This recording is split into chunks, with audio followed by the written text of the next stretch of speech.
Hi everyone, this is the third part of the lesson for week 3.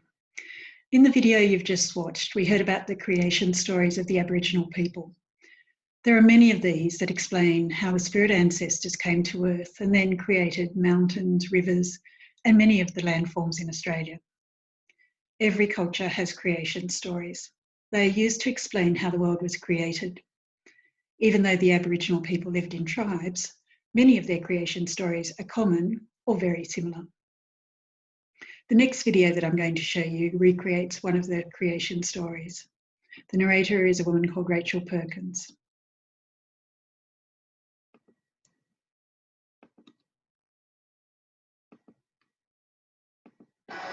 Before the dreaming, the Australian continent was a flat, featureless place, devoid of life.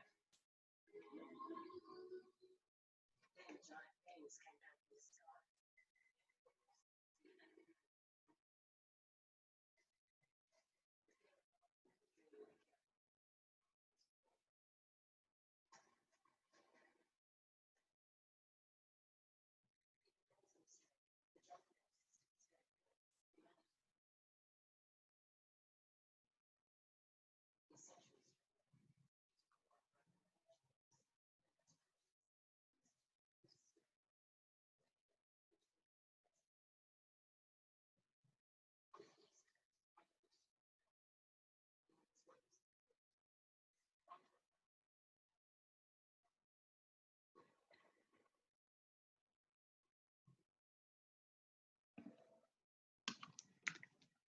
Okay, we'll just go back to our PowerPoint now.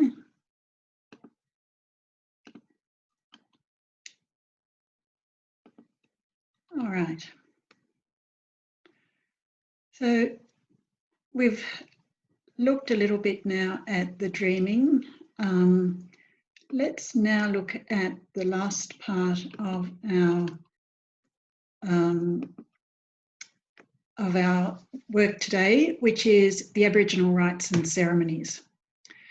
Now, rites are the religious or solemn occasions that a group of people use to mark special occasions for people.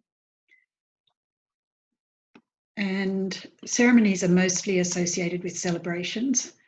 Aboriginal people's rites often involved physical marks to their body, and there were different. These were different according to tribe, and they were also very different for men and women. So let's start by looking at the initiation rites of the Gadigal people. Remember, the Gadigal people are the people who lived in the Sydney area on the south side of the harbour, and would have included where we are in Paddington. The Gadigal men that lived around Sydney had an initiation rite that involved a series of tests for boys and ended by knocking out one of their teeth. The boys at this age were around 10 to 12 when they were initiated, and after they were initiated, they became men and were allowed to hunt with the men. The Gadigal women were initiated as babies. For them, a tight string was wrapped around the first knuckle of the little finger on the right hand. It was tightened until the part of the finger came off and it was tossed into the sea. And this was believed that that when the woman went through this, when the child went through this initiation, that she would be blessed with many fish. Now here is a picture of a drawing that was done of 5 people, 5 boys who were initiated. You can see they've all got their fingers up at their teeth. So it would have been just after their tooth had been knocked out. Okay, and a corroboree. A corroboree is a ceremonial meeting of Australian Aboriginal people.